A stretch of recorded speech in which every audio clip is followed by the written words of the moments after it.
Hello my dear student, তাহলে তোমরা কেমন আছো বলো। তাহলে আজকে আমাদের স্পেশাল ক্লাস উচ্চ মাধ্যমিক দেবে। তোমরা যারা ক্লাস 12-এ পড়ো তাদের জন্য আমরা মানব কল্যাণের জীবাণু, মানে আমাদের জীবাণুদের সবসময় যে আমরা খারাপ বলে রাখি সেটা ভুল ভাঙাবার জন্য এই চ্যাপ্টার। মানে জীবাণুরাও আমাদের অনেক কল্যাণ করে, সেইগুলোকে নিয়ে দেখছিলাম। কিছুদিন আগে পঙ্গপালের ব্যাপারটা শুনেছিলে? যে পঙ্গপাল আসছে, পঙ্গপালরা কি করে বলতো? ওরা কি চাষের ক্ষতি করে। শুধু পঙ্গপাল নয়, এছাড়া আরো অনেক প্রকারেরও জীব আছে, অনেক প্রকারের ফাঙ্গাস আছে, অনেক মানে ছত্রাক আছে, অনেক ব্যাকটেরিয়া আছে, তারাও আমাদের ফসলের ক্ষতি করে। কিন্তু তুমি বলবে, একজন গ্রামের ছেলে হিসাবে তোমাকে যদি জিজ্ঞাসা করা হয় এখান থেকে বাঁচার উপায় কি, তুমি তখন কি বলবে? কেন রাসায়নিক কিছু স্প্রে করে দিন না, তাহলে তো সব সমস্যার সমাধান হয়ে যাবে। কিন্তু তোমাকে আজকে শিখতে হবে ব্যাপারটা। রাসায়নিক তুমি যদি পেস্টিসাইড বলছো স্প্রে করবে তোমার গাছকে বাঁচাবার জন্য, হয়তো তুমি একজন চাষি হিসাবে ঠিক কথাই বলছো, কিন্তু এর আলটিমেটলি একটা প্রবলেম কি বলতো? এর ফলে পলিউশন হচ্ছে, পলিউশনটা মারাত্মকভাবে হচ্ছে, দামটাও তো বেশি, এবং সেটা কিনতেও চাষিদের অনেক প্রবলেমের মধ্যে ফেস করতে হয়। একই দেখতে পাচ্ছ, ফসলের সঠিক দাম পাওয়াটা একটা বড় সমস্যা। সেই জন্য আমাদের উদ্দেশ্য হবে, যেহেতু আমরা সায়েন্স পড়ছি, বায়োলজি পড়ছি, এমন কিছু তোমাকে টুলস তোমাকে জানানো যাতে তুমি একটা নতুন কিছু উপায় অবলম্বন করতে পারো, যেখানে আমরা রাসায়নিক সার, রাসায়নিক পেস্টিসাইডের ব্যবহার কিছুটা কমাতে পারবো, তার সঙ্গে সঙ্গে আমাদের পরিবেশকে রক্ষা করতে পারবো। তাহলে আজকে আমরা এই ব্যাপারগুলোকে নিয়ে একটু আলোচনা করব আমাদের মানব কল্যাণের জীবাণু এই চ্যাপ্টারের মধ্যে দিয়ে।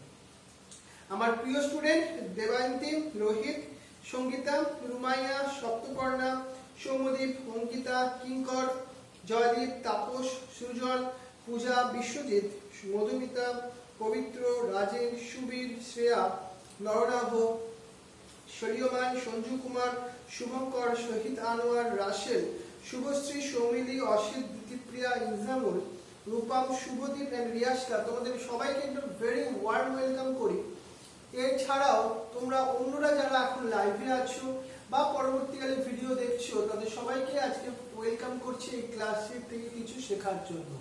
শুধু শেখা নয়, এই শেখাটা আমাদের বাস্তবে পরিণতিতে আনতে হবে শিক্ষাটাকে, শিক্ষাটা থেকে কিছু মজা পেতে হবে। আর এই শিক্ষার থ্রু দিয়ে আমরা আমাদের যে স্বপ্ন, মেডিকেলের যে পাঠ, মেডিকেলের যে স্বপ্ন, নার্সিংয়ের যে স্বপ্ন, সেটাকেও যেন আমরা অ্যাচিভ করতে পারি। মানুষের পাশে দাঁড়াবার স্বপ্ন, সেটাকে আমাদের অ্যাচিভ করতে হবে। তাহলে আমরা চলো প্রথমে এমন কিছু উপায় তোমাকে একটু একটু করে শেখাবার চেষ্টা করি। প্রথম হচ্ছে জৈব নিয়ন্ত্রণকারী কিছু প্রতিনিধি। জৈব নিয়ন্ত্রণকারী, বুঝতে পারছো এখানে কোনো রাসায়নিক ব্যাপার আনছি না।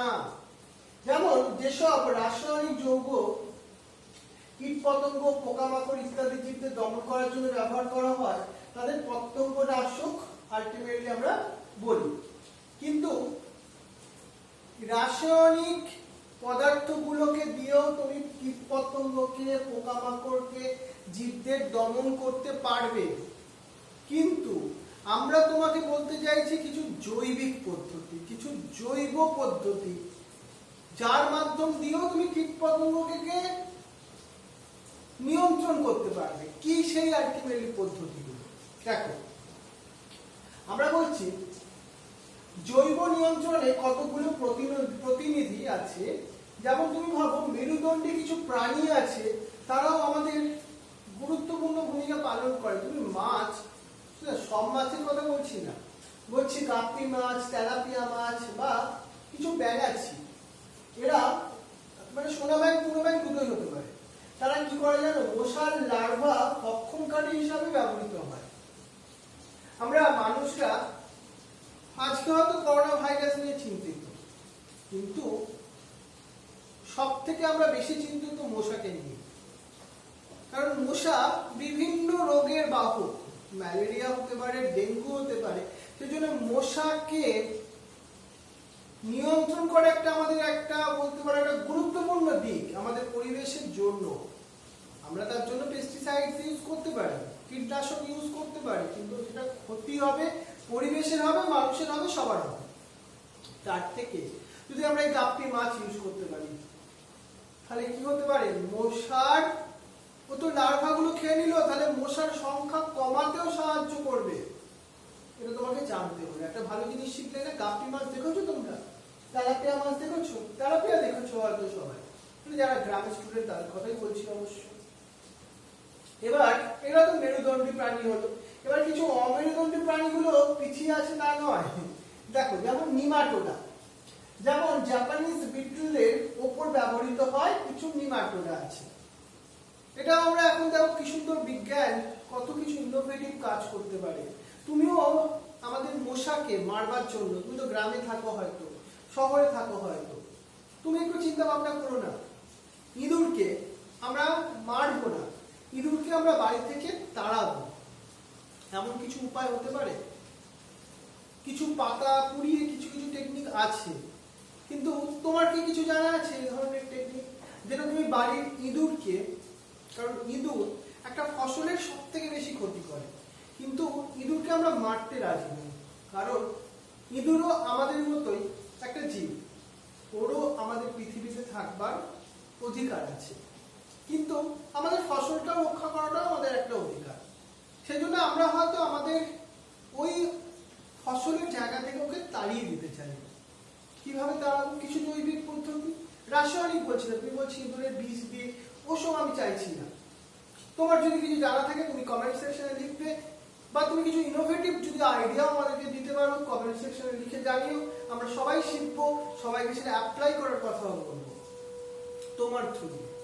বিজ্ঞান পড়ছি মানে বইয়ের ভাষায় নয়, সেটাকে আমাদের সেটাকে কার্যকারী করতে হবে। তুমিও অনেক কিছু জানো তোমার পরিবেশের দিক থেকে। কিছু সন্ধিপদী প্রাণী আছে, যেমন মাকড়সা জাল পেতে রাখে পতঙ্গকে ধরে এদের ভক্ষণ করে নেয়। এছাড়া কিছু টাইগার বিটল আছে, যারা গান্ধী পোকাকে ভক্ষণ করে ধরনের পেস্টকে দমন করতে সহায়তা করে। যেটা তোমার লেডি বার্ড বিটল, এরা কি করে জানো, মাকড়সাদের ভক্ষণ করে দেয়। অনেক সময় না গাছে তোমার ফসলের ক্ষেতে মাকড়সার অনেক জাল অনেক বেশি তৈরি হয়, তাদের থেকে নিস্তার পাওয়ার উপায় হচ্ছে আমাদের লেডি বার্ড বিটল। এইগুলো হচ্ছে কিছু প্রাণীদের দিয়ে আমরা জৈব পদ্ধতিতে নিয়ন্ত্রণ করলাম, কিন্তু আমরা মাটিতে সার দিতেই হয়। সার না দিলে গাছের বৃদ্ধি হওয়াটা আজকের দিনে সত্যি কঠিন, মানছি কথাটা একদম।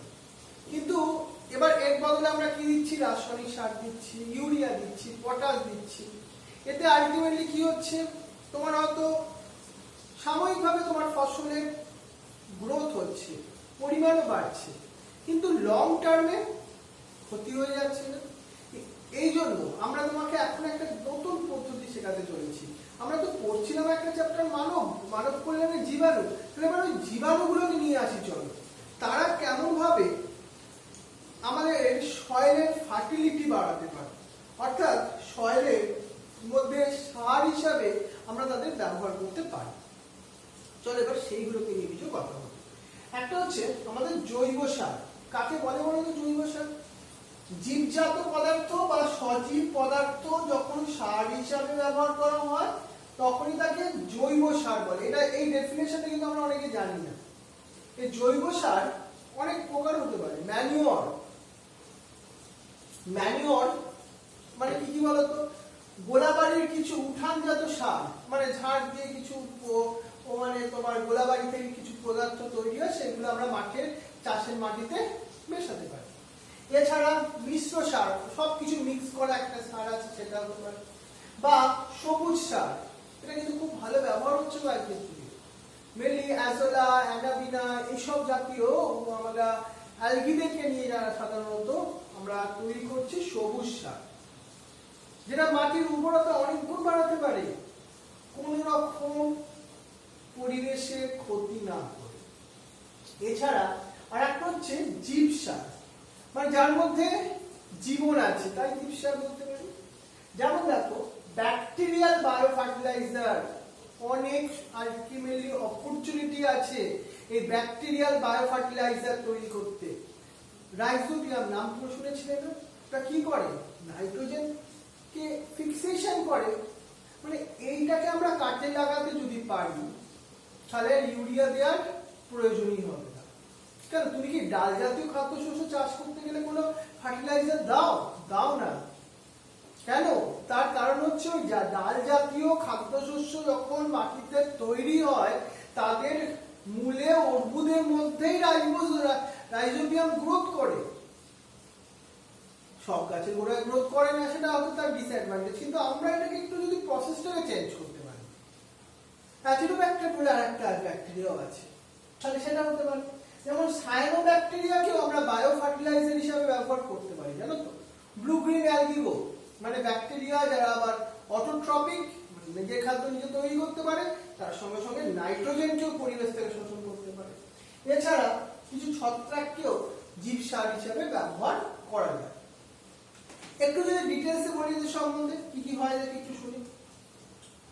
ম্যানুয়ার, পশু পাখির বর্জ্য পদার্থ, পরিত্যক্ত অন্য জীবজাত দ্রব্য, শুকনো গাছপালা, পাতা প্রভৃতির অংশ পচে যে সার তৈরি হয় তাকে ম্যানুয়ার বলে।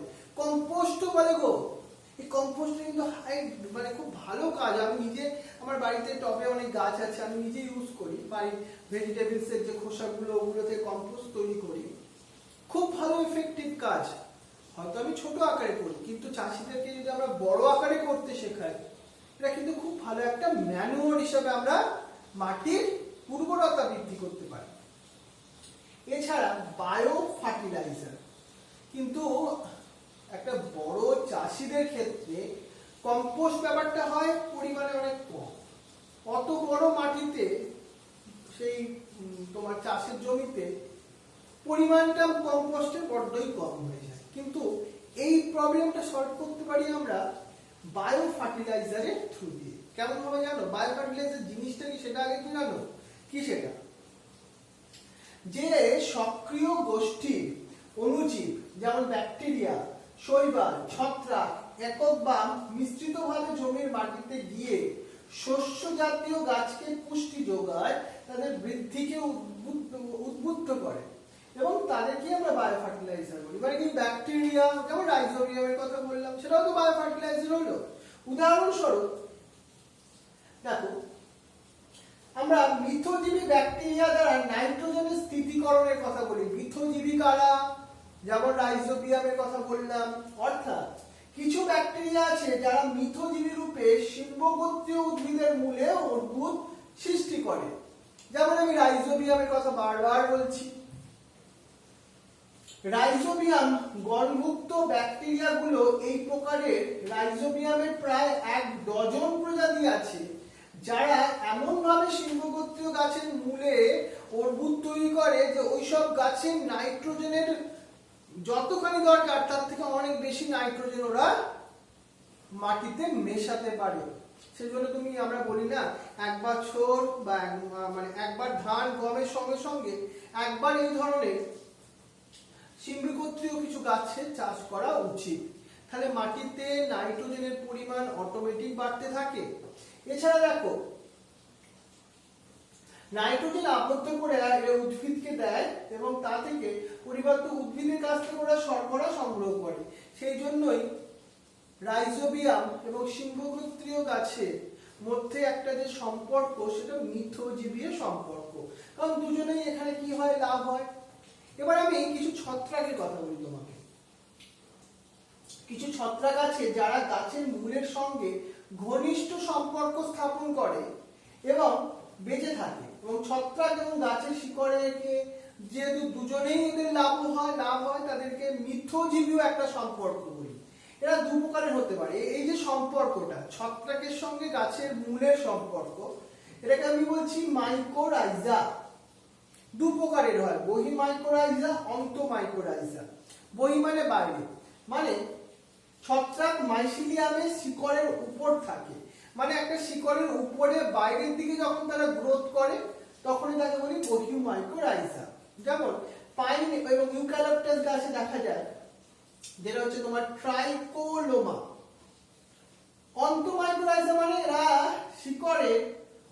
উপরে কোনো ম্যান্টেল তৈরি করে না, পরিবর্তে হালকাভাবে জালের আকারে বিন্যস্ত হয় মূলের ভেতরে, তাই এটাকে অন্তোমাইকোরাইজা বলছি। অর্কিড এবং কাস্টর গাছের ক্ষেত্রে পাওয়া যায় অ্যাসপারজিলাস।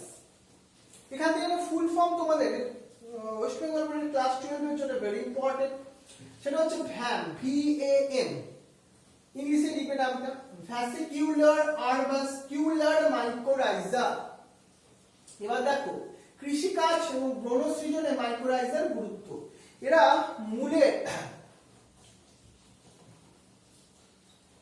কি করছেন, মূলের বৃদ্ধিতে এবং মূলের চারপাশে অনুসূত্র সৃষ্টি করে জল শোষণে সহায়তা করে। মানে গাছের জল যে এরা এমন জাতীয় গাছে জেনারেলি মূলে গ্রোথ করে যাতে জায়গায় জলের পরিমাণটা বেশি নয়, সেজন্য ওরা কি করে গাছের জল শোষণ ক্ষমতাটা বাড়িয়ে দেয়। সিংহগোত্রীয় জাতীয় উদ্ভিদ মাইকোরাইজা রাইজোবিয়ামের সাহায্যে অর্বুদ গঠন করে। এইভাবে আমরা মাইকোরাইজার কিছুটা বৈশিষ্ট্য এবং তার সঙ্গে কিছু গুরুত্বটা দেখলাম। এছাড়া এইগুলো সবই হলো যারা মাটিতে নাইট্রোজেনের পরিমাণ অর্থাৎ সার হিসাবে ব্যবহার করা যেতে পারে। এবার আজকে একজন চাষির একটা বড় সমস্যা আমি তো তোমায় বললাম যে সার ব্যবহার করতে হবে। আমরা রাসায়নিক সার ছেড়ে যদি তাহলে জৈব সার, ম্যানুয়ার এগুলোকে ইউজ করতে পারি, তাহলে কিছুটা হলেও আমরা রাসায়নিক সার থেকে বাঁচবো, আমাদের পয়সাও বাঁচবে, আমরা পরিবেশেরও একটা ভালো কিছু করতে পারবো। কিন্তু একজন চাষির আর একটা বড় সমস্যা, যেটা আমি তোমাকে একটু আগেও বলছিলাম, বিভিন্ন প্রকার ছত্রাক, বিভিন্ন প্রকার ব্যাকটেরিয়া। ছত্রাকটা খুব বড় মুশকিল করে, জানো তো একটা গাছে। আমরা বলি না গাছে ছত্রাক লেগে গেছে, গাছটা পুরো মরেই যাবে এর ফলে। আর তাই জন্য একজন চাষিরা কি করে, ছত্রাকনাশক স্প্রে করে। ছত্রাকনাশক মানে ফাঙ্গিসাইড ইউজ করে। কিন্তু ওই ছত্রাকনাশকগুলো যেহেতু রাসায়নিক প্রকৃতির হয়, তোমাকে গাছের উপর স্প্রে করলে সেটা সবজি গাছের উপরও হতে পারে, এবং সেই সবজিটা যখন আমরা খাবো তাহলে সেটা আমাদের মধ্যে ক্ষতি করতে পারে। সেই জন্য আমরা রাসায়নিক ফাঙ্গিসাইড ইউজ না করে আমরা ট্রাইকোডার্মা ভিরিডি বলে একটা ছত্রাককে ইউজ করতে পারি, যারা ছত্রাকনাশক হিসাবে কাজ করে। এছাড়া ব্যাকিলিও ভাইরাসও আছে। ভাইরাস মানে যে খারাপ তা নয়, ব্যাকিলিও ভাইরাসকেও আমরা পেস্ট দমনে ইউজ করতে পারি। আর আজকে তো বায়োটেকনোলজির যুগ। আমরা ব্যাসিলাস থুরেনজেনেসিস বলে একটা ব্যাকটেরিয়া আছে, সেটাকে ইউজ করে আমরা জৈব প্রযুক্তিতে আমরা বিটি কটন, বিটি টমেটো তৈরি করেছি। সেসব কাজগুলো আবার খুব মজার, সেখানে না মানে তাদের রেজিস্ট্যান্স পাওয়ারটা অনেক বেড়ে যায়। এছাড়া ব্যাসিলাস থুরেনজেনেসিসের কিন্তু নিজস্বই একটা ওরা স্পেসিফিক কিছু ইনসেক্ট আছে, তাদেরকে মেরে ফেলতেও পারে। ব্যাকটেরিয়া ইনসেক্টকে মেরে ফেলছে, হয়তো ব্যাপারটা কেমন হচ্ছে। মানে রাসায়নিক পদার্থের ব্যবহার আমরা বারবার কমাতে চাইছি, তার জন্য আমরা কিছু জৈবিক পদ্ধতির কথা বললাম। তাহলে প্রথম আমরা কিছুটা বললাম যাতে মাটির উর্বরতা শক্তি বৃদ্ধির জন্য কিভাবে জীবাণুকে ইউজ করব, ওই রাইজোবিয়ামের কথা, মাইকোরাইজার কথা বললাম। আর আজ আরেকবার বললাম যেখানে আমরা কীটনাশকের ব্যবহার কমিয়ে, রাসায়নিক কীটনাশকের ব্যবহার কমিয়ে আমরা কিছু ছত্রাককে ইউজ করব, কিছু ব্যাকটেরিয়াকে ইউজ করব, যাতে আমাদের পরিবেশ বাঁচে, মানে আমরাও যাতে বাঁচতে পারি। এই দিয়েই আমাদের মানব কল্যাণের জীবাণু এই চ্যাপ্টারটা আমরা শেষ করতে পারলাম। খুব ভালো একটা চ্যাপ্টার, যারা পরবর্তীকালে মাইক্রোবায়োলজি নিয়ে পড়তে চলেছো তাদের জন্য কিন্তু এটা একটা খুব ভালো চ্যাপ্টার। তাদেরকে ভালো লাগার একটা দিক এখান থেকে আমরা কিছুটা হলেও তুলে আনতে পারলাম। তাহলে তোমাদের সবাইকে আমি থ্যাংক ইউ জানাই। এখনো তোমার যারা বন্ধুরা এই ক্লাস করতে পারছে না বা জানে না এই ক্লাস সম্বন্ধে, তুমি তোমার যে গ্রামে আছো সেই গ্রামের কিছু স্টুডেন্টের মধ্যে এই খবরটা অন্তত ছড়িয়ে দাও, তারা বিনামূল্যে কিছুটা ক্লাস করার সুযোগ পায়। তাদের কিছুটা তুমিও ভালো করো, আমিও ভালো করি। তাহলে তোমার অবশ্য কিছু স্টুডেন্ট আছে তারা এই কাজটা খুবই ভালোভাবে অলরেডি করেছে। তোমাদের সবাইকে দায়িত্বই দিচ্ছি আমি, কারণ এই ক্লাস বিনামূল্যে ক্লাস, কোনো পয়সা লাগবে না। সেজন্য তুমিও কি করো, তোমার বন্ধুদের মধ্যে, তোমার গ্রামের স্টুডেন্টদের মধ্যে এটাকে একটু বলো, ছড়িয়ে দিও, বুঝেছো? তাহলে আজকে আমরা এতখানি ক্লাসটা করলাম, একটা নতুন ভালো চ্যাপ্টারও শেষ করে দিতে পারলাম আমরা। তাই আজকে আমরা দেবয়ন্তী, রোহিত, সঙ্গীতা রুমাইয়া, সপ্তবর্ণা, সৌমদীপ, অঙ্কিতা, কিঙ্কর, জয়দীপ, তাপস, সুজন, পূজা, বিশ্বজিৎ, মধুমিতা, পবিত্র, রাজেশ, সুবীর, শ্রেয়া, নরনাভ, শলীয়মান, সঞ্জু কুমার, শুভঙ্কর, শহীদ আনোয়ার, রাসেল, শুভশ্রী, সৌমিলি, অসিত, দিতিপ্রিয়া, ইনসামুল, রূপম, শুভদীপ, রিয়াসকা। তাছাড়া তোমরা অন্যরাও যারা ক্লাস করছো বা পরবর্তীকালে ভিডিও ক্লাস করবে, তোমাদের সবাইকে থ্যাংক ইউ জানাই এই স্পেশাল ক্লাস মন দিয়ে করার জন্য। Thank you very much, wish you best of lakh.